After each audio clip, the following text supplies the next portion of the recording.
বুক জিস্টের সাথে শুনুন বিশ্বসেরা বইগুলোর সারমর্ম। আসসালামু আলাইকুম বন্ধুরা, বুক গিস্টের জ্ঞানার্জনের এই যাত্রায় আপনাকে স্বাগত।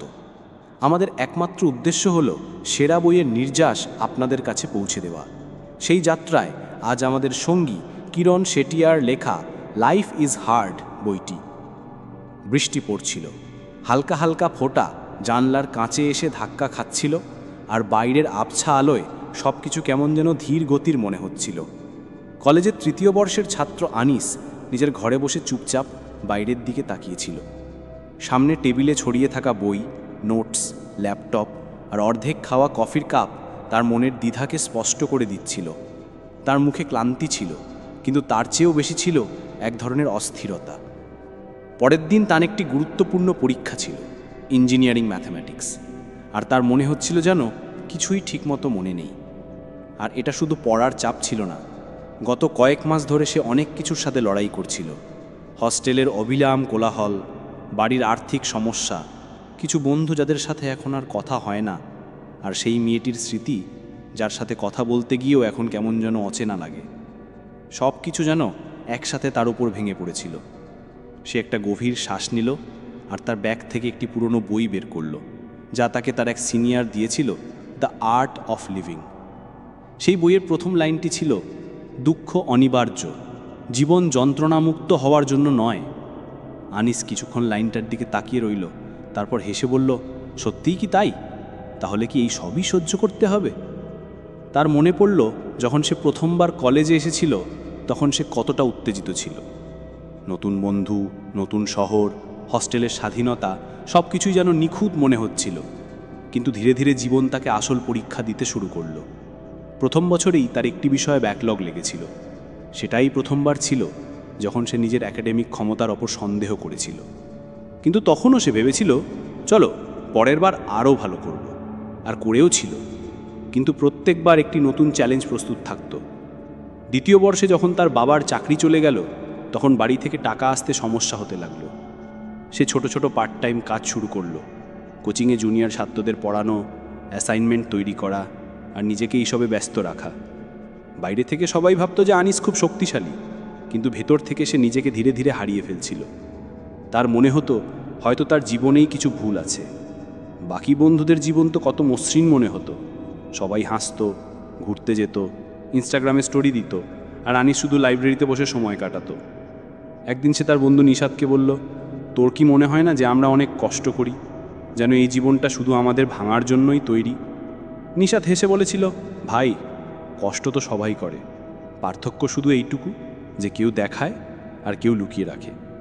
সেদিন থেকে এই কথাটা তার মাথায় গেঁথে গেছিল, কিন্তু তবুও যতক্ষণ না সে বইটা পড়েছিল, সেই বিষয়টি বুঝতে পারেনি যে যন্ত্রণামুক্ত জীবনের ধারণাটাই ভুল।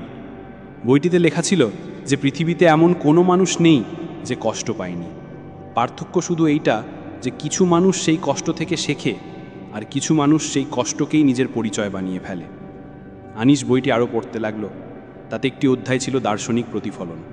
সেখানে লেখা ছিল যে যখন আমরা যন্ত্রণা নিয়ে ভাবি, তাকে পর্যবেক্ষণ করি, তার পিছনের কারণ বোঝার চেষ্টা করি, তখন আমরা সেই যন্ত্রণা থেকে ভয় পাওয়া ছেড়ে দিই। যন্ত্রণা যতক্ষণ অজানা থাকে ততক্ষণ ভয়ঙ্কর লাগে, কিন্তু যখন আমরা তার মুখোমুখি হই, তাকে বুঝি, তখন তা আমাদের কিছু শেখায়। আনিস তার জীবনের সমস্ত ঘটনাকে আবার ভাবতে শুরু করল। যখন সে প্রথমবার ব্যর্থতার স্বাদ পেয়েছিল, তখন সে খুব ভেঙে পড়েছিল, কিন্তু সেই ব্যর্থতাই তাকে কঠোর পরিশ্রম করতে শিখিয়েছিল। যখন তার বাবার চাকরি চলে গেছিল, তখন সে টাকার মূল্য বুঝেছিল। যখন বন্ধুরা দূরে সরে গেছিল, তখন সে নিজের সাথে বন্ধুত্ব করতে শিখেছিল। আর যখন প্রেমের হৃদয় ভেঙেছিল, তখন সে একা থাকতে শিখেছিল। প্রত্যেকবারের কষ্ট তাকে কিছু না কিছু শিখিয়েছে। আর এখন সে বুঝতে পারল যে যন্ত্রণা কোনো শাস্তি নয়, বরং এটি একটি বিকাশের প্রক্রিয়া। বইটিতে আরও একটা কথা ছিল যা তাকে গভীরভাবে নাড়া দিয়েছিল। জীবন সহজ হওয়ার প্রতিশ্রুতি দেয় না, এটি বিকাশের সুযোগ দেয়। মানে, জীবন কখনোই সহজ হবে না, কিন্তু এটি প্রতিটি মোড়ে আমাদের বিকাশের সুযোগ দেবে। যখন আমরা যন্ত্রণা থেকে পালিয়ে যাই, তখন আমরা সেই শিক্ষা থেকেও পালিয়ে যাই যে যন্ত্রণার সাথে লুকিয়ে থাকে। সে একটি কলম তুলে তার ডায়েরিতে লিখল, আমি এখন আর যন্ত্রণাকে ভয় পাই না। আমি জানি যে এটি অস্থায়ী, আর যখন এটি চলে যাবে আমি আগের থেকে আরও ভালো মানুষ হয়ে উঠব। সেদিনের পর আনিসের মধ্যে একটি নীরব পরিবর্তন আসতে লাগলো। এখন সে আর যন্ত্রণাকে প্রতিরোধ করত না। যদি কোনো দিন কিছু খারাপ হতো, সে নিজেকে জিজ্ঞাসা করত, এখান থেকে আমি কি শিখতে পারি। যেমন একবার সে স্কলারশিপ পায়নি, যদিও সে অনেক পরিশ্রম করেছিল। আগে হলে সে কয়েক সপ্তাহ ধরে হতাশ থাকত, কিন্তু এখন সে শান্তভাবে ভাবল, হয়তো আমাকে আমার আবেদন প্রক্রিয়া উন্নত করতে হবে, বা হয়তো আমাকে বিকল্প সুযোগগুলি খুঁজে দেখতে হবে। সে প্রতিদিন একটু একটু করে আরও পরিণত হতে লাগলো। এখন যখন তার বন্ধুরা অভিযোগ করত যে জীবন অন্যায্য, তখন সে তাদের শুধু একটি লাইন বলতো, জীবন ন্যায্য হওয়ার জন্য তৈরি হয়নি, এটি বিকশিত হওয়ার জন্য তৈরি হয়েছে। সে বুঝতে পেরেছিল যে কষ্ট তাকে আরও বড় করে তুলছে। সে এখন ছোট ছোট বিষয়ে হতাশ হতো না।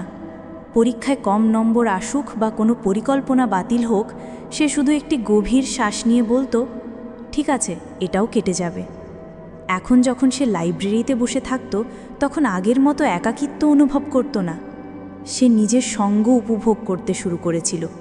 সে ধীরে ধীরে মেডিটেশন শুরু করলো, জার্নালিং করতে লাগলো এবং দর্শনের বই পড়তে শুরু করলো। সে এখন অন্যদের কষ্টও বুঝতে পারত। কাউকে দুঃখী দেখলে সে বিচার করত না, বরং সহানুভূতিশীল হয়ে উঠত। তার চিন্তা ভাবনা বদলে গিয়েছিল। এখন সে সাফল্যকে কেবল নম্বর বা চাকরি দিয়ে মাপত না, বরং এই দিয়ে মাপত যে সে প্রতিকূল পরিস্থিতিতে কতটা শান্ত থাকতে পারে। একবার তার সাথে একটি খুব বেদনাদায়ক ঘটনা ঘটল। তার মায়ের শরীর হঠাৎ খুব খারাপ হয়ে গেল।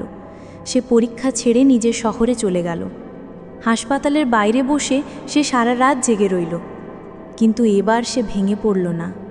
সে নিজেকে বলল, যন্ত্রণা আছে, কিন্তু আমি এতে ভয় পাব না, আমি শক্তিশালী হব। আর সত্যি সেই দিনগুলিতে সে সবচেয়ে পরিণত মানুষ হয়ে উঠেছিল। আনিস এখন বুঝতে পেরেছিল যে যন্ত্রণা কখনো শেষ হবে না, কিন্তু তার প্রতিক্রিয়া সেই যন্ত্রণাকে অর্থ দেয়। যদি সে কাঁদতে কাঁদতে বলে, আমার সাথেই কেন এমন হয়, তাহলে সে একজন ভুক্তভোগী হয়ে যায়। কিন্তু যদি সে ভেবে বলে, এটা কেন হলো আর এর থেকে আমার কি শেখার আছে, তাহলে সে বিজয়ী হয়ে যায়। 3 বছর পর যখন সে কলেজ ছাড়ল, তখন তার নম্বর গড়পড়াতা ছিল, কিন্তু মানসিকতা ছিল অসাধারণ। আর সে এটা বুঝতে পেরেছিল যে জীবনের সবচেয়ে বড় সম্পদ হলো আমাদের চিন্তা ভাবনা। কিভাবে আমরা কষ্টকে দেখি, কিভাবে আমরা প্রতিকূল পরিস্থিতিতে নিজেকে সামলাই। আর যখনই কোনো নতুন ছাত্র তাকে জিজ্ঞাসা করে, ভাইয়া কলেজ জীবনটা খুব কঠিন লাগছে, সে হেসে বলে, হ্যাঁ কঠিন তো বটেই, কিন্তু আসল মজাটা ওখানেই। যন্ত্রণা থেকে পালিও না, ওর সাথে বন্ধুত্ব করো, ওখান থেকেই তোমার শক্তি বেরিয়ে আসবে। আর তারপর সে সেই বইটিই তাকে দেয় যা তার সিনিয়র তাকে দিয়েছিল, দি আর্ট অফ লিভিং। কারণ এখন সে জেনে গিয়েছিল যে কষ্টকে ভয় পাওয়া উচিত নয়, বরং তাকে বোঝা উচিত। আর যখন তুমি তাকে বুঝতে পারো, তখন জীবনের কোনো সমস্যাই তোমাকে ভাঙতে পারে না। কারণ এখন তুমি শুধু বেঁচে নেই, বরং সত্যি সত্যি জীবনযাপন করছো। কলেজ শেষ হওয়ার প্রায় 6 মাস হয়ে গিয়েছিল। আনিস এখন একটি মেট্রো সিটিতে চাকরি করছিল, একটি স্বনামধন্য টেক কোম্পানিতে সফটওয়্যার ইঞ্জিনিয়ার হিসেবে। সব কিছু ধীরে ধীরে ঠিকঠাক চলছিল। তার বেতনও ভালোই ছিল। সে একটি ছোট ফ্ল্যাট ভাড়া নিয়েছিল, আর সপ্তাহান্তে সে কখনো ক্যাফেতে বসে বই পড়ত, আবার কখনো কাছের পার্কে দীর্ঘ সময় ধরে হাঁটতে যেত। বাইরে থেকে দেখলে তার জীবন খুব ভারসাম্যপূর্ণ মনে হতো, কিন্তু এবার কষ্ট এক নতুন রূপে তার দরজায় কড়া নাড়ল, শারীরিক যন্ত্রণার রূপে। শুরুতে এটা একটা হালকা সমস্যা ছিল, তলপেটে একটা হালকা টান অনুভব হতো। সে ভাবল হয়তো এটা সামান্য অ্যাসিডিটি বা মানসিক চাপের কারণে হচ্ছে। কিন্তু ধীরে ধীরে এই যন্ত্রণা বাড়তে লাগলো, এক অদ্ভুত জ্বালা, অস্বস্তি, আর কিছুতেই বোঝা যায় না এমন একটা ডিসকমফর্ট। অনেক সময় সে রাতে ঘুম থেকে উঠে যেত, এপাশ ওপাশ করত, কিন্তু আরাম পেত না। সকালে উঠেই অফিসের জন্য বেরোতে হতো, কিন্তু মাথায় সারাক্ষণ সেই অস্বস্তি ঘুরপাক খেত। অনেক ডাক্তারের কাছে গেল, অনেক পরীক্ষা হলো, কিন্তু কোনো সঠিক রোগ নির্ণয় হলো না। অবশেষে একজন বিশেষজ্ঞ বললেন, এটা ক্রনিক পেলভিক পেন সিনড্রোম বলে মনে হচ্ছে। আনিস কিছুটা বিভ্রান্ত হয়ে গেল। এই শব্দটি সে প্রথমবার শুনেছিল। ডাক্তার বোঝালেন যে এটি একটি শারীরিক যন্ত্রণা, কিন্তু অনেক সময় এর যোগসূত্র মানসিক এবং আবেগজনিত চাপের সাথেও থাকে। আর সবচেয়ে বড় কথা হলো এর কোনো নির্দিষ্ট চিকিৎসা নেই। এটাকে ম্যানেজ করতে হয়। জীবনযাত্রার পরিবর্তন, মেডিটেশন, আর সবচেয়ে জরুরি হলো ধৈর্য। আনিশ ক্লিনিক থেকে বেরিয়ে এলো যেন তার পায়ের তলার মাটি সরে গেছে। তার মনে হলো কেউ যেন তাকে এক অদৃশ্য শিকল দিয়ে বেঁধে দিচ্ছে। যে এত উচ্চাকাঙ্ক্ষী আর উদ্যমী মানুষটি নিজের ভবিষ্যৎ নিয়ে সবসময় উত্তেজিত থাকত, সে আজ নিজের সাথেই ভয় পেতে শুরু করলো। বাড়িতে এসেই সে নিজেকে ঘরে বন্ধ করে দিল, মোবাইল সাইলেন্ট করে দিল, ল্যাপটপ বন্ধ করে দিল, আর শুধু শুয়ে রইল। তার মাথায় একটাই চিন্তা ঘুরছিল, এখন আমার জীবনের কি হবে? এই যন্ত্রণা কি স্থায়ী থাকবে? আমি কি সবসময় এই অস্বস্তির সাথেই বাঁচব? ধীরে ধীরে তার মনে হতে লাগলো যেন তার পরিচয় এই যন্ত্রণার মধ্যে মিশে যেতে শুরু করেছে। সে এখন নিজেকে আনিশ দ্য ইঞ্জিনিয়ার নয়, বরং আনিশ দ্য সাফারার বলে মনে করতে শুরু করলো। সে যে কোনো কাজ করার আগে ভাবত, আমি কি এটা করতে পারবো যদি মাঝপথে যন্ত্রণা শুরু হয়? তার আত্মবিশ্বাস ধীরে ধীরে কমে যেতে লাগলো। সে বন্ধুদের ফোন এড়িয়ে চলতে লাগলো, অফিসের কাজে মন লাগতো না, সপ্তাহান্তে বাইরে যাওয়া বন্ধ করে দিল। যে আনিশ কখনো অন্যদের অনুপ্রাণিত করত, সে এখন আয়নার সামনে দাঁড়িয়ে নিজের থেকে চোখ সরাতো। একদিন সে তার ডায়েরি পড়ছিল, সেই ডায়েরি যেখানে সে কলেজের সময় সংগ্রাম আর শেখার কথা লিখেছিল। সেখানে একটি লাইন ছিল, যন্ত্রণা থেকে পালিও না, ওর সাথে বন্ধুত্ব করো। আর যেই সে এটা পড়ল, তার মনে একটা স্ফুলিঙ্গ জ্বলে উঠল। তার মনে পড়ল সেই প্রফেসরের কথা, দার্শনিক প্রতিফলন আমাদের প্রতিকূলতার সাথে বিজ্ঞতার সাথে সাড়া দিতে সাহায্য করে। তখনই সে একটি নতুন বই পড়তে শুরু করল, কিরণ সেটিয়ার বই, যেখানে ক্রনিক পেন নিয়ে খুব খোলামেলা আলোচনা করা হয়েছিল। সেটিয়া তার বইতে ক্রনিক পেলভিক পেনের উল্লেখ করেছিলেন এবং বলেছিলেন যে কীভাবে এই শারীরিক কষ্ট মানুষের চিন্তাভাবনা, তার পরিচয়, এমনকি তার সময় উপলব্ধিকে পর্যন্ত বিকৃত করে দেয়। আনিশ যেন নিজের জন্য শব্দ খুঁজে পেল। সে বুঝতে পারল যে সে যা অনুভব করছে তা সে একা নয়। এই যন্ত্রণা তার জীবনের প্রতিটি মুহূর্তকে বেঁধে রেখেছিল। অতীত, বর্তমান আর ভবিষ্যৎ সবই সেই যন্ত্রণার চশমা দিয়ে দেখতে শুরু করেছিল। তার দিন এখন এভাবে কাটত। সকালে উঠেই প্রথমে যন্ত্রণার কথা মনে পড়ত। তারপর কাজ করার সময় মনোযোগ দেওয়ার পরিবর্তে শরীরের নড়াচড়ার দিকে বেশি খেয়াল যেত। তার মনে হতো, এখন যদি বেড়ে যায় তাহলে কি করব? ভবিষ্যতের কথা ভাবলে ভয় লাগতো, যদি এটা সব সময় থাকে তাহলে কি আমি কখনো স্বাভাবিক জীবনযাপন করতে পারবো? সেই সময়কে যন্ত্রণার সাথে মেপে দেখতে শুরু করেছিল। সেটিয়া লিখেছিলেন যে ক্রনিক পেইন শুধু শরীরের কষ্ট নয়, এটি পরিচয়কে এমনভাবে ঘিরে ফেলে যে মানুষ নিজেকে একজন রোগী ছাড়া আর কিছুই ভাবতে পারে না। আর সবচেয়ে বড় কথা হলো, এটা আমাদের নিজেদের প্রতি কঠোর করে তোলে। আমরা নিজেদের দোষারোপ করতে শুরু করি, ভাবি হয়তো আমি কিছু ভুল করেছি, বা আমি দুর্বল তাই এর সাথে লড়তে পারছি না। আনিসের মনে হলো যেন কেউ তার মনের কথা বলে দিয়েছে। সে নিজেকে জিজ্ঞাসা করল, আমি কি নিজের সাথে সহানুভূতিশীল আচরণ করছি? উত্তর ছিল না। সে প্রতিদিন নিজের সাথে লড়ছিল, নিজেকে বিচার করছিল, নিজেকে ধাক্কা দিচ্ছিল, আরও ভালো হও, স্বাভাবিক হও, অন্যদের মতো হও। কিন্তু নিজেকে সময় দেওয়া, নিজের যন্ত্রণাকে স্বীকার করা, নিজের প্রতি কোমল হওয়া, এসব সে কখনো ভাবেনি। সেই দিন সে একটি নতুন সংকল্প নিল, আমি এই যন্ত্রণা থেকে পালাবো না, আমি এর সাথে বাঁচতে শিখব, আর সবচেয়ে জরুরি, আমি নিজেকে ভালোবাসা ছাড়ব না। সে নিজের জন্য একটি নতুন রুটিন তৈরি করল। এখন সকালে উঠেই সে মেডিটেশন করত। মাত্র 5 মিনিট শান্তভাবে বসে নিজের শরীরকে পর্যবেক্ষণ করা, নিজের শ্বাস প্রশ্বাস অনুভব করা।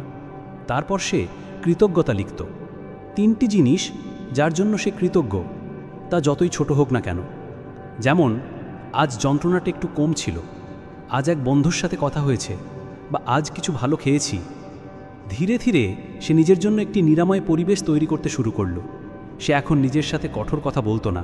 যন্ত্রণা এলে বলতো, ঠিক আছে, তুমি এখনও শক্তিশালী। আয়নায় দেখে নিজেকে হেসে বলতো, তুমি তোমার যন্ত্রণার চেয়েও অনেক বড়। সে এখন তার বন্ধুদের সাথেও খোলামেলা কথা বলতে শুরু করল। সে তার এক বন্ধুকে বলল, আমি ঠিক আছি, কিন্তু সব কিছু সহজ নয়। আর প্রথমবার সে অনুভব করল যে দুর্বলতাও এক ধরনের শক্তি হতে পারে। যখন আমরা আমাদের যন্ত্রণাকে স্বীকার করি, তখন আমরা আমাদের ভেতরে সহানুভূতিকে আনলক করি, নিজের জন্য এবং অন্যদের জন্য। একবার অফিসে একজন সহকর্মী কোনো ব্যক্তিগত কারণে হতাশ ছিলেন। আগে হলে আনিস হয়তো শুধু সহানুভূতি দেখাতো, কিন্তু এখন সে নিজেকে তার সাথে মেলাতে পারল। সে তার কথা শুনল এবং বলল, আমি বুঝতে পারছি মাঝে মাঝে পরিস্থিতি নিয়ন্ত্রণের বাইরে চলে যায়, কিন্তু বিশ্বাস করো এই সময়টাও কেটে যাবে। আর সেই বন্ধুর চোখে যে স্বস্তি দেখা গেল, তাতে আনিসের মনে হলো যেন তার যন্ত্রণা এখন অন্য কারোর জন্য নিরাময় হয়ে উঠছে। সে লিভিং উইথ লাইট নামে একটি ব্লগও শুরু করল, যেখানে সে তার যাত্রার কথা শেয়ার করত। যন্ত্রণা নিয়ে বেঁচে থাকা, নিজের প্রতি সহানুভূতিশীল হওয়া এবং জীবনকে একটি নতুন দৃষ্টিকোণ থেকে দেখা। অনেক মানুষ যারা একই রকম সংগ্রামের মধ্যে দিয়ে যাচ্ছিল, তারা তার সাথে যোগাযোগ করল। আর আনিসের মনে হলো হয়তো যন্ত্রণা তাকে ভাঙিনি, বরং একটি নতুন পথ দেখিয়েছে। এখনও তার যন্ত্রণা পুরোপুরি চলে যায়নি, কিন্তু এখন সে আর একে ভয় পায় না। সে জানে যে সেই যন্ত্রণার সাথেও সে একজন সম্পূর্ণ মানুষ, সম্পূর্ণ, যোগ্য এবং সক্ষম। আর সবচেয়ে বড় শিক্ষা যা সে শিখেছিল তা হলো নিজের প্রতি দয়া এবং বোঝাপড়ার সাথে আচরণ করাই হলো সবচেয়ে জরুরি নিরাময়। রাতের বেলা যখন সে বারান্দায় দাঁড়িয়ে থাকে আর হালকা বাতাস তার মুখ স্পর্শ করে, তখন সে নিজেকে বলে, যন্ত্রণা আমাকে থামতে বাধ্য করেছিল, কিন্তু এই বিরতিতেই আমি নিজেকে খুঁজে পেয়েছি। আমি এখন শুধু একজন ইঞ্জিনিয়ার নই বা শুধু একজন রোগীও নই, আমি একজন মানুষ যে বাঁচতে শিখছে, প্রতিটি মুহূর্তকে আপন করে নিচ্ছে। আনিসের জীবন এখন একটি নতুন ভারসাম্যের দিকে এগোচ্ছিল। ক্রনিক পেনের সাথে সে বাঁচতে শিখে গেছিল, নিজের প্রতি সহানুভূতিশীল হতে শিখে গেছিল এবং সে এখন কিছুটা স্থিতিশীল অনুভব করতে শুরু করেছিল। কিন্তু যখনই একটি জিনিস সামলে ওঠে, জীবন আরেকটি পরীক্ষা প্রস্তুত করে দেয়। এবার যে ঝড় আসতে চলেছিল তা বাইরে থেকে নয়, বরং ভেতর থেকে উঠতে চলেছিল। এক এমন সংগ্রাম যা কোনো রিপোর্টে দেখা যায় না, কিন্তু প্রতিটি উচ্চাকাঙ্ক্ষী মানুষের মনে নীরবে বাড়তে থাকে। ব্যর্থতার ভয় আর তার সাথে যুক্ত আত্মসংশয়। আনিসের কোম্পানিতে কিছু আভ্যন্তরীণ পদোন্নতির তালিকা এলো। সে ভেবেছিল এবার তার নাম অবশ্যই থাকবে। সে গত 1 বছর যথেষ্ট পরিশ্রম করেছিল, অনেক রাত জেগে কাজ করা, অনেক কঠিন ডেডলাইন আর সাথে নিজের স্বাস্থ্যের সাথে সংগ্রাম করেও সে প্রতিটি কাজ ভালোভাবে সম্পন্ন করত। কিন্তু যখন চূড়ান্ত তালিকা এলো, তখন তার নাম ছিল না। তার সাথে যোগ দেওয়া এক জুনিয়রের পদোন্নতি হয়েছিল। প্রথমে আনিস শেষে ব্যাপারটা এড়িয়ে গেল, ঠিক আছে পরের বার হবে, কিন্তু ভেতর ভেতর এক অদ্ভুত অস্থিরতা শুরু হয়ে গেছিল। তার মন বারবার একই প্রশ্ন আসছিল, আমার পরিশ্রম কি কম ছিল? আমি কি ততটা ভালো নই? আমার যন্ত্রণা কি আমার প্রোডাক্টিভিটির উপর প্রভাব ফেলছে? আর তারপর ধীরে ধীরে এক নীরব আত্মসংশয় তার ভেতরে বাসা বাঁধতে শুরু করলো। সে এখন নিজের পারফরমেন্স নিয়ে প্রশ্ন করতে লাগলো। অফিসে মিটিংয়ের সময় সে আগে আত্মবিশ্বাসের সাথে কথা বলতো, এখন প্রতিটি কথা বলার আগে থেমে যেত। সে নিজেকে অন্যদের সাথে তুলনা করতে শুরু করলো। দেখো ও কত স্মার্টলি কথা বলে, কত দ্রুত, আমি হয়তো গড়পড়তাই। ধীরে ধীরে তার মধ্যে বিচ্ছিন্নতার অনুভূতি বাড়তে লাগলো, এক ধরনের যোগাযোগহীনতা, কেবল অন্যদের থেকে নয়, নিজের থেকেও। অনেক রাত সে তার ঘরে শুয়ে ছাদের দিকে তাকিয়ে ভাবত, আমি কি সত্যিই কিছু অর্জন করছি? এইসব করার মানে কি যদি ফলাফলই না পাওয়া যায়? সে সেই মেরিটোক্রেটিক চিন্তাভাবনায় ফেসে গেছিল, যেখানে মনে করা হয় যে যদি তুমি কঠোর পরিশ্রম করো তাহলে পুরস্কার পাবেই, আর যদি না পাও তাহলে হয় তুমি কম পরিশ্রম করেছো অথবা তুমি যোগ্য নও। সেই সময় সে আবার কিরণ শেটিয়ার বইটি তুলে নিল, যেখানে ব্যর্থতা নিয়ে একটি অধ্যায় ছিল। শেটিয়া সেই মিথকে চ্যালেঞ্জ করেছিলেন যা বলে যে দুনিয়া পুরোপুরি মেরিটোক্রেসির উপর চলে, অর্থাৎ যে সবচেয়ে ভালো সেই সফলতা পাবে। শেটিয়া লিখেছিলেন যে এই চিন্তাভাবনা বিপজ্জনক, কারণ যখন কেউ ব্যর্থ হয় তখন সে মনে করতে শুরু করে যে তার মধ্যেই কোনো খামতি আছে, আর তারপর সে নিজেকে ঘৃণা করতে শুরু করে। আনি সেটা পড়েই বইটি বন্ধ করল, চোখ বুঝল এবং গভীর শ্বাস নিল। প্রথমবার কেউ তার মনের সবচেয়ে গভীর কথাটিকে খোলাখুলিভাবে বলেছিল। সে উপলব্ধি করল যে সেও সেই মিথের মধ্যেই বাস করছিল। তার মনে হতো যে সে যদি সব কিছুতে সেরা হয়ে যায় তবেই তার মূল্য প্রমাণিত হবে, আর যখন তা হলো না তখন সে নিজেকেই প্রত্যাখ্যান করতে শুরু করলো। সেই রাতে সে তার পুরনো কলেজের ডায়েরি আবার পড়ল, যেখানে একটি লাইন ছিল, তোমার মূল্য তোমার ফলাফলে নয়, তোমার মূল্যবোধে নির্ধারিত হয়। এই লাইনটি তার জন্য এতদিন শুধু একটি অনুপ্রেরণামূলক উক্তি ছিল, কিন্তু আজ প্রথমবার সে এটি বুঝতে পারল। সে ভাবল, আমার পরিশ্রম কি সত্যিই বৃথা গেল, নাকি আমি শুধু একটি পদোন্নতির ফলাফল দিয়ে নিজের যোগ্যতা বিচার করছি? পরের দিন অফিসে একজন জুনিয়র এসে বলল, ভাই, আপনার কাছ থেকে একটা জিনিস শেখার ইচ্ছে করে। যেভাবে আপনি স্বাস্থ্য সমস্যা সত্ত্বেও কাজ করেছেন তা অনুপ্রেরণামূলক। আনিস কয়েক মুহূর্ত চুপ করে রইল, তারপর হাসল।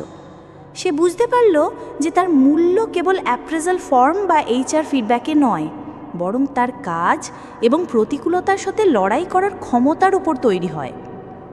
সে এখন তার দৈনন্দিন রুটিনে একটি নতুন চিন্তাভাবনা যোগ করল। আজ আমি কোন মূল্যবোধকে বাঁচিয়ে রেখেছি?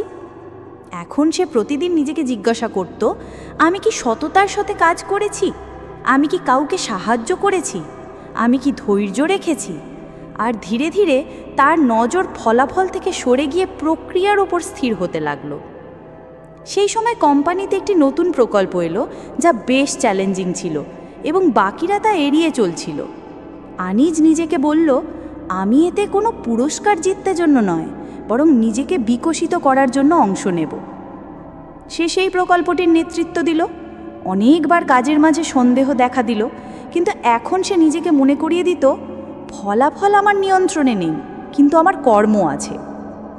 সেই যাত্রায় সে দেখল যে যখন আমরা নিজেদের মূল্যবোধ দিয়ে বিচার করি, ফলাফলের ভিত্তিতে নয়, তখন এক অন্য ধরনের অভ্যন্তরীণ শান্তি পাওয়া যায়। সে আবার আত্মবিশ্বাসী হতে শুরু করলো, কিন্তু এবার তার আত্মবিশ্বাস পারফরমেন্সের উপর নয়, বরং উদ্দেশ্যের উপর দাঁড়িয়েছিল। একদিন সে তার ম্যানেজারের সাথে কথা বলার সময় সাধারণভাবে বলল, আমি এখন এটা শিখেছি যে কাজের আসল মজা তখনই আসে যখন আপনি নিজের সাথে যুক্ত হয়ে কাজ করেন, কেবল কোনো ট্রফির জন্য নয়। আর তার ম্যানেজার হেসে বললেন, এটাই তো নেতৃত্বের আসল অর্থ।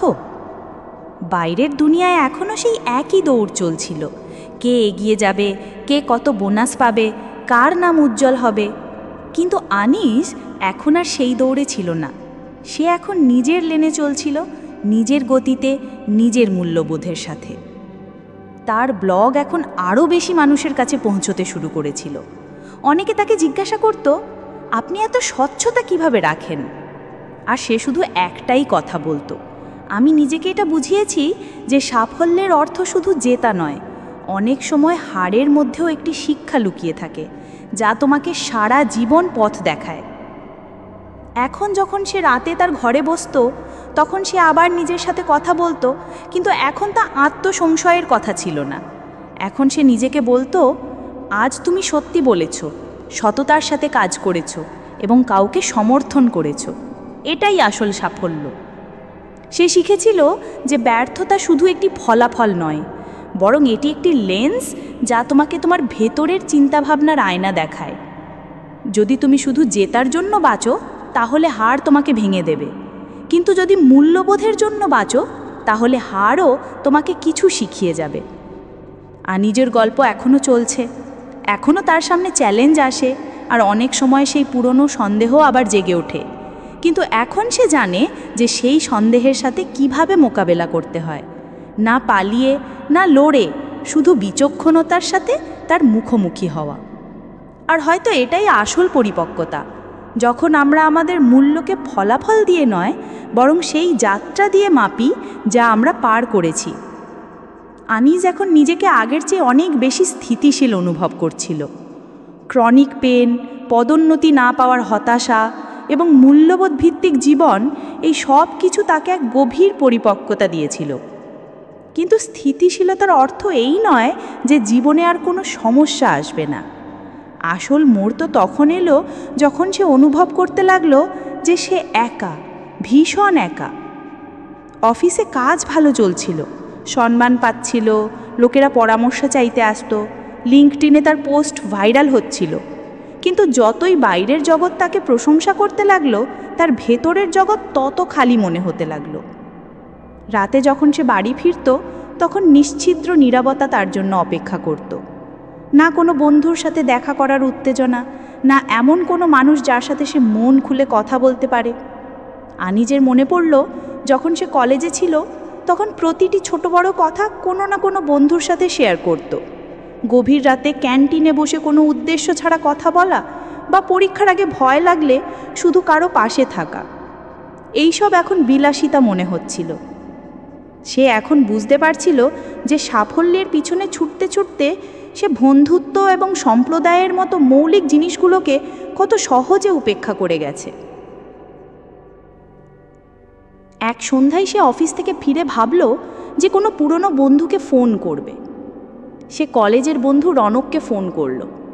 প্রথমে কথা বলাটা একটু অদ্ভুত লাগছিল এতদিন পর, কিন্তু যেই কথা শুরু হলো মনে হলো যেন পুরনো কোনো খুব প্রিয় অংশ আবার জীবন্ত হয়ে উঠেছে। তারা জীবনের উত্থান পতন নিয়ে কথা বলল, আর রনক বলল, ভাই তুই তো সবসময়ই একজন গভীর চিন্তাশীল ছিলি, কিন্তু তুই এত একা কিভাবে হয়ে গেলি? আনিসের কাছে এই প্রশ্নের কোনো স্পষ্ট উত্তর ছিল না, কিন্তু সেই রাতে সে একটি নতুন সিদ্ধান্ত নিল। এখন সে সংযোগকে অগ্রাধিকার দেবে। ঠিক যেমন কিরণ সেটিয়া তার বইতে লিখেছিলেন যে আধুনিক একাকিত্ব একটি মহামারীর মতো ছড়িয়ে পড়ছে, আর বন্ধুত্ব কোনো বিলাসিতা নয়, বরং জীবনের একটি অপরিহার্য প্রয়োজন। সে পরের সপ্তাহের জন্য একটি ছোট লক্ষ্য স্থির করল। প্রতিদিন কোনো একজন পুরনো বন্ধুর সাথে কথা বলবে। শুরুতে তার মনে হয়েছিল যে লোকেরা ব্যস্ত থাকবে, কথা বলবে না, কিন্তু যখন সে চেষ্টা করল তখন প্রতিক্রিয়া ছিল আশ্চর্যজনক। লোকেরা আনন্দের সাথে কথা বলল, পুরনো স্মৃতি রোমন্থন করল, এবং সবচেয়ে বড় উপলব্ধি যা এলো তা হলো সে একা নয়। অনেকেই একই ধরনের অনুভূতির সাথে লড়াই করছে, কিন্তু কেউ প্রথম পদক্ষেপ নিচ্ছিল না।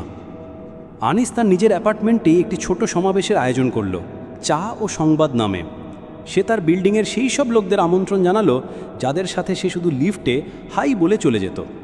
প্রথমে ভেবেছিল হয়তো কেউ আসবে না, কিন্তু সেই সন্ধ্যায় 6 জন লোক এলো। আর তারপর সেই সন্ধ্যা ছোট ছোট কথা থেকে শুরু হয়ে মনের কষ্ট পর্যন্ত পৌঁছালো। কেউ তার চাকরি হারানোর কথা বলল, তো কেউ তার ব্রেকআপের কথা। কেউ বলল যে সেই শহরে একদম একা অনুভব করে। সেই সমাবেশে শিখা নামে একটি মেয়ে একটি লাইন বলল যা আনিসের হৃদয় ছুঁয়ে গেল। আমাদের সংযোগের জন্য আকুলতা আছে, কিন্তু আমরা সবাই প্রথম পদক্ষেপ নিতে ভয় পাই। আনিস হেসে বলল, হয়তো আমাদের আবার সেই বাচ্চাটির মতো হতে হবে যে খেলার মাঠে কোনো কিছু না ভেবেই বলে দিত, আমার সাথে বন্ধুত্ব করবে। এখন সে প্রতি 2 সপ্তাহে এমন একটি মিট আপ করত, আর ধীরে ধীরে তার একাকিত্ব কমতে শুরু করলো না, বরং দ্রবীভূত হতে লাগলো, কারণ সে নিজেই একটি নেটওয়ার্কের অংশ হয়ে উঠছিল। সে নিজেকে সেই মিথ থেকে বের করে আনলো যে প্রাপ্তবয়স্ক জীবনে একাকিত্ব স্বাভাবিক। সেটিয়ার দর্শনে অনুযায়ী সম্প্রদায় এবং সংযোগ কোনো আবেগত বোনাস নয়, বরং জরুরি লাইফলাইন যা আমাদের খণ্ডিত বিশ্ব থেকে সংযুক্ত করে। একদিন সেটার ব্লগে একাকিত্বের উপর একটি পোস্ট লিখল, আধুনিক একাকিত্ব এমন একটি সমস্যা যা বাইরে থেকে দেখা যায় না, কিন্তু ভেতরে ভেতরে মানুষকে ফাঁপা করে দেয়। এর চিকিৎসা কোনো অভিনব অ্যাপ বা ব্যস্ত সময়সূচিতে নয়, বরং সত্যিকারের কথোপকথন এবং একসাথে বসার মধ্যে রয়েছে। সেই পোস্টে এত কমেন্ট এলো যে সে নিজেই অবাক হয়ে গেল। কেউ লিখল, আমি প্রতিদিন মানুষের ভিড়ে থাকি কিন্তু একা। কেউ লিখল, তোমার পোস্ট পড়ে প্রথমবার মনে হলো যে আমার অনুভূতিগুলো বৈধ।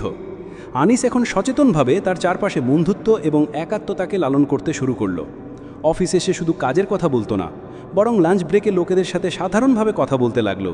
কারো সাথে হাঁটতে যেত, কাউকে কফিতে আমন্ত্রণ জানাতো। ধীরে ধীরে লোকেরা তার সাথে জুড়তে লাগলো, আর সে এমন একজন মানুষ হয়ে উঠল যার কাছে নিজের জন্যও সময় ছিল এবং অন্যদের জন্যও উপস্থিতি ছিল। তার একাকিত্ব এখন এক মানবিক সংযোগের শক্তিতে পরিণত হয়েছিল। যে নীরবতা তাকে একসময় ভয় দেখাতো, এখন সেই নীরবতা অর্থমহ মনে হতো, কারণ সে জানতো যে যখনই চাইবে সে কারোর সাথে সংযোগ স্থাপন করতে পারে, আর এর চেয়ে বড় স্বাধীনতা আর কি হতে পারে। সে এখন বুঝতে পারল যে আমরা সবাই এক অদৃশ্য একাকিত্বের শিকার। আমরা অনলাইনে সংযুক্ত কিন্তু আবেগতভাবে বিচ্ছিন্ন, আর আমাদের এই ভ্রান্তি ভাঙতে হবে যে একা লড়াই করাই পরিণকতা। সত্যিটা হলো যখন আমরা আমাদের প্রয়োজনকে স্বীকার করি, তা আবেগত হোক বা সামাজিক। আনিসের গল্প এখন সেই মোড়ে ছিল যেখানে যন্ত্রণা, ব্যর্থতা এবং একাকিত্ব মিলে তাকে এমন একজন মানুষে রূপান্তরিত করেছিল যে শুধু নিজের সাথে নয়, অন্যদের সাথেও আন্তরিকভাবে যুক্ত হতে চাইত। তার যাত্রা এখন বিচ্ছিন্ন অর্জন থেকে ভাগ করে নেওয়া মানবিকতার দিকে এগিয়ে গিয়েছিল। এখন যখন সে সন্ধ্যায় বারান্দায় বসে চা খেত, তখন তার ফোন চুপ থাকতো না।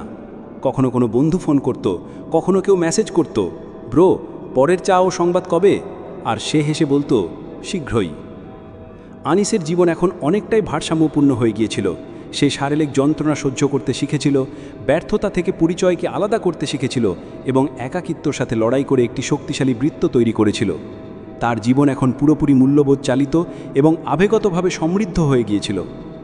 কিন্তু তারপর জীবন আরও একটি মোড় নিল, এমন একটি মোড় যা না কেউ শেখাতে পারে, না কেউ প্রস্তুত করতে পারে, শোক। এক সকালে আনিস তার ছোট ভাই সমীরের ফোন পেল। কণ্ঠস্বর কাঁপছিল, আর সে শুধু এতটুকুই বলল, ভাই বাবা আর নেই। এই 4টি শব্দ যেন আনিসের পুরো অস্তিত্বকে থামিয়ে দিল। যে মানুষটিকে সে সবসময় শক্তিশালী, অবিচল এবং সবচেয়ে নির্ভরযোগ্য বলে মনে করত, সে আর নেই। সেই মুহূর্তের পর তার কাছে যেন সময় থেমে গেল। সে অনেকক্ষণ কিছুই বলতে পারল না। সে বুঝতে পারছিল না কিভাবে প্রতিক্রিয়া দেবে। সে শুধু এক কোণে বসে দেওয়ালের দিকে তাকিয়ে রইল। পরের দিনই সে বাড়ি পৌঁছল। সব কিছু একটা স্বপ্নের মতো লাগছিল, কিন্তু সেটা কোনো ভালো স্বপ্ন ছিল না। মা চুপচাপ ছিলেন, চোখে সমুদ্র ভরা, কিন্তু একটিও অশ্রু ঝরছিল না। সমীর বারবার নিজেকে সামলানোর চেষ্টা করছিল। আত্মীয়রা আসছিল, সান্ত্বনা দিচ্ছিল, কিন্তু সব কিছুই ফাঁপা মনে হচ্ছিল। কারোর কথা বোঝা যাচ্ছিল না, আর কোনো কথার উত্তর দেওয়ারও মন ছিল না। বাবার চলে যাওয়া যেন পুরো ভিত্তিটাই নাড়িয়ে দিয়েছিল। আনিসের মনে পড়ল, ছোটবেলায় যখন সে পড়ে যেত, বাবা চুপচাপ তাকে তুলে বলতেন, কাঁদিস না, আমি তো আছি। আর এখন যখন সে জীবনের সবচেয়ে বড় পতন অনুভব করছিল, বাবা ছিলেন না। সেই মুহূর্তে সে বুঝতে পারল যে শোক এমন কিছু জিনিস যা সময়ের সাথে ভুলে যাওয়া যায় না। এটা এমন কিছু যা সবসময় সঙ্গে চলে, শুধু এর সাথে বেঁচে থাকার ক্ষমতা বাড়াতে হয়। আনিসের দর্শনে আনিস পড়েছিল যে শোককে অতিক্রম করার চেষ্টা করা বৃথা। তাকে যাপন করতে হয়, তাকে সঙ্গে নিয়ে চলতে হয়। আর এখন সে সেই দর্শনকে নিজের জীবনে অনুভব করছিল। প্রথম 2 সপ্তাহ সে শুধু অনুভূতিহীন ছিল, কোনো আবেগের মানে বুঝতে পারছিল না। কিন্তু ধীরে ধীরে যখন জীবন আবার রুটিনের দিকে ফিরতে লাগলো, তখন শোক এক ভিন্ন রূপ নিতে শুরু করলো। সে প্রতিটি ছোট জিনিসে বাবাকে খুঁজতে লাগলো। চা বানানোর সময় যখন কেটলি সিটি দিত, তখন বাবার অভ্যাস মনে পড়ত, যিনি সবসময় বলতেন, সিটি না দিলে চায়ের মধ্যে প্রাণ থাকে না। বারান্দায় বসে খবরের কাগজ পড়ার সময় সে খালি চেয়ারটা দেখত, আর এক অদ্ভুত নীরবতা অনুভব করত। সেই নীরবতা যা এখন এক স্থায়ী সঙ্গী হয়ে গিয়েছিল। প্রথমে সে এই শোককে দূরে সরাতে চাইত, যেন কোনো ভারী ব্যাগ যা নামিয়ে পাশে রাখা যায়। কিন্তু যত সে শোককে এড়িয়ে চলত, ততই সে ভেতর থেকে ফাঁপা অনুভব করত। তারপর একদিন সে সেই ডায়েরি বের করল, যেখানে সে তার আবেগগুলো লিখত। সে লিখল, বাবা তুমি নেই, কিন্তু তোমার প্রতিটি কথা এখন আমার চিন্তায় রয়েছে। তোমার মূল্যবোধ, তোমার কথা, তোমার সেই বকা এবং সেই ভালোবাসা সবই এখন আমার অস্তিত্বের অংশ। সেই দিনের পর সে শোককে এক নতুন দৃষ্টিতে দেখতে শুরু করল। এখন সে বাবার অনস্তিত্ব অনুভব করত না, বরং তার উপস্থিতিকে নতুন উপায়ে স্বীকার করত। যেমন কোনো গানের সুর যা শেষ হয়ে গেছে, কিন্তু তার রেশ এখনও হৃদয়ে রয়ে গেছে। একদিন তার মা পুরনো ফটো অ্যালবাম বের করলেন। সবাই মিলে দেখতে লাগলো। প্রতিটি ছবি এক একটি গল্প নিয়ে আসছিল। কোনোটিতে বাবা বাইকে বসিয়ে নিয়ে যাচ্ছেন, তো কোনোটিতে হাত ধরে স্কুলে ছেড়ে আসছেন। আনিস দেখল যে প্রতিটি ছবির সাথে তার হৃদয় ভারাক্রান্ত হয়ে উঠছে। কিন্তু এখন সে আর চোখের জল আটকানোর চেষ্টা করত না, কারণ এখন তার কোনো অপরাধ বোধ ছিল না যে সে দুর্বল। এখন সে বুঝতে পেরেছিল যে শোক কোনো দুর্বলতা নয়, বরং এক সম্পর্ক যা মৃত্যুর পরেও টিকে থাকে। আনিস এখন তার শোককে অর্থ দিতে শুরু করল। সে বাবার নামে একটা ছোট দাতব্য উদ্যোগ শুরু করল। প্রতি বছর তার জন্মদিনে সে কিছু বাচ্চাকে বই এবং স্টেশনারি দিত। আর প্রত্যেকবার যখন কোনো বাচ্চা হাসত, তার মনে হতো যে বাবা ওখানেই কোথাও আছেন, সেই হাসির মধ্যে বেঁচে আছেন। এখন শোক আর কোনো বোঝা ছিল না, বরং একটি সেতু হয়ে গিয়েছিল যা তাকে বাবার সাথে যুক্ত করত। অনেক সময় যখন সে একা থাকত, তখন সে বাবার সাথে কাল্পনিক কথোপকথন করত। তাদের বলতো যে আজ অফিসে কি হয়েছে, কোন প্রকল্পটি ভালো গেছে, সমীর কিভাবে বড় হচ্ছে। সে জানত যে এখন আর উত্তর আসবে না, কিন্তু সেই নীরবতার মধ্যেও সে একাত্মতা অনুভব করত। সেটিয়া যা বলেছিলেন তা এখন একেবারে স্পষ্ট ছিল। শোক শেষ হয় না, এটি বিকাশিত হয়, আর এই বিকাশের মধ্যেই অর্থ রয়েছে। একদিন আনিস তার মাকে জিজ্ঞাসা করল, মা, তোমার বাবার সবচেয়ে বেশি কি মনে পড়ে? তিনি হেসে বললেন, ওনার রাগ, যা অন্যদের জন্য ভীতিকর ছিল, আমার জন্য ছিল স্বস্তিদায়ক, কারণ তার মধ্যেও যত্ন লুকিয়ে থাকত। সেই দিন আনিস শোকের আরও একটি রং দেখতে পেল, নস্টালজিয়া, সেই অনুভূতি যা দুঃখও দেয় আর স্বস্তিও দেয়। এখন যখন সে বন্ধুদের সাথে বসত, তখন সে তার শোক নিয়ে খোলামেলা কথা বলতো। প্রথমে লোকেরা অবাক হতো, কারণ আমাদের সমাজে দুঃখকে ব্যক্তিগত রাখার অভ্যাস রয়েছে। কিন্তু যখন আনিস শেয়ার করল, তখন অন্যরাও খুলতে শুরু করল। কেউ বলল, আমি আমার বোনকে হারিয়েছি, কিন্তু কখনো কথা বলিনি। অন্য কেউ বলল, আমি আজও আমার দাদুকে খুব মিস করি। সেই কথোপকথনের মধ্যে নিরাময় ছিল। এখন শোক আর শুধু ব্যক্তিগত রইল না, তা সম্মিলিত হতে শুরু করলো। আনিস এখন তার জীবনকে এক নতুন দৃষ্টিকোণ থেকে দেখতে শুরু করেছিল। সে জানত যে যন্ত্রণা, ক্ষতি এবং শোক জীবনের অংশ, আর তাদের থেকে পালানো নয়, বরং তাদের সাথে বাঁচতে শিখতে হয়। সে এটাও জানত যে ভালোবাসার অর্থ হলো একদিন দুঃখকে গ্রহণ করা, কারণ যেখানে সংযোগ থাকে সেখানে ক্ষতিও থাকে, কিন্তু সেই ক্ষতিকে অস্বীকার করা সেই ভালোবাসাকেই অস্বীকার করার মতো। এখন যখনই সে সেই বারান্দায় বসত, চা খেত আর বাতাসের সাথে কথা বলতো, তখন তার মনে হতো যে তার বাবা ওখানেই কোথাও আছেন, সেই বাতাসে, সেই নীরবতায়, সেই চায়ের বাষ্পে। আর সে মৃদু হাসত, যেন বলছে, বাবা, আমি আর একা নই, আমি তোমার শোককে আমার সাথে গর্বের সাথে নিয়ে চলি, কারণ তা তোমার স্মৃতির অংশ এবং আমার পরিচয়েরও। সে তার একটি নোটে লিখেছিল, শোক আমার পিছনে থাকা কোনো ছায়া নয়, এটি সেই আলো যা মৃত্যুর পরেও আমার ভালোবাসাকে দৃশ্যমান করে তোলে। আর এটাই ছিল তার যাত্রার শেষ, কিন্তু সবচেয়ে রূপান্তরিকর অধ্যায়। এখন তার গল্প সম্পূর্ণ না হলেও পূর্ণ ছিল। জীবনে যন্ত্রণা, ব্যর্থতা, একাকিত্ব এবং হারিয়ে যাওয়ার ভয় সবই ছিল, কিন্তু এই সব কিছুর মাঝেও অর্থ, সংযোগ এবং ভালোবাসা ছিল। আনিস এখন কোনো পরিপূর্ণ মানুষ ছিল না, কিন্তু সে বাস্তব ছিল। সে জীবনের প্রতিটি স্তরকে যাপন করেছিল, আর তার মধ্যেই ছিল তার বিজয়। তো বন্ধুরা, এই ছিল আমাদের আজকের বইয়ের সারসংক্ষেপ। আপনাদের কেমন লাগলো কমেন্ট করে অবশ্যই জানাবেন। আর সারসংক্ষেপটি শেষ পর্যন্ত শোনার জন্য আপনাদের ধন্যবাদ।